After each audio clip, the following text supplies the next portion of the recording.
Tycoon Arvind Kapoor invited 5 guests to his private estate for dinner. It was a closed environment, a luxury mansion sealed off from the world by high security gates and a private staff. The evening ended when Kapoor suddenly grabbed his throat. He collapsed in front of his guests and died before the ambulance could even reach the gates. Toxicology confirmed a fast-acting poison killed him, but when police searched, they found no vial, no hidden syringe, and no trace of powder on any of the plates or glasses. Detective Guddu took over the case after the initial investigation hit a dead end.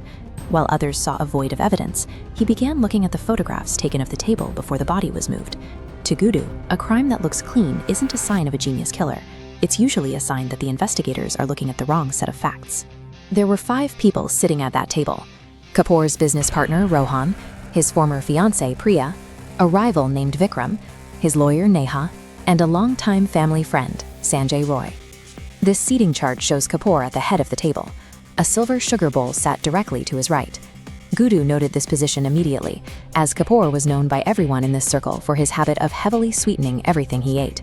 Each guest had a reason to be there, and each claimed they never saw anyone approach Kapoor's plate. Every alibi seemed to hold up, yet each person also carried a potential motive that the police couldn't quite prove. Because no one could have entered or left the mansion, the solution had to be sitting at this table. The evidence wasn't missing, it was just being ignored. Guddu moved the investigation from the library to the kitchen. He stopped listening to what the suspects said and started looking at what they had actually done during the meal. Looking at the plates, we see a pattern. Arvind, Rohan, and Vikram ate every bite. Priya left her vegetables, and Neha finished half her dessert. These are normal variations, but Sanjay's plate tells a different story. His dessert was completely untouched. When questioned, Sanjay told Guddu he simply doesn't have a sweet tooth and never eats dessert. It sounded like a trivial preference, but when behavioral patterns don't match the physical reality of the scene, the trivial details are usually where the crime is hidden. Lab results pointed to the source. Not on the steak, not in the wine. It was mixed into the communal sugar bowl at the center of the table. This presented a problem. If the sugar bowl was poisoned, why did only Kapoor die? 5 other people had access to that bowl. The answer was Kapoor's habit. While others took a single teaspoon, Kapoor always added 4 or 5 heavy scoops of sugar to his dessert. Guddu found a waiter who remembered Sanjay asking a specific question before the meal. He wanted to know exactly when the dessert would be served. Financial records provided the missing context. Sanjay was millions of dollars in debt after his investments failed. He had recently begged Kapoor for a loan, and Kapoor had turned him down. The killer didn't have to target a specific plate. He just had to wait for the victim to follow his own predictable routine.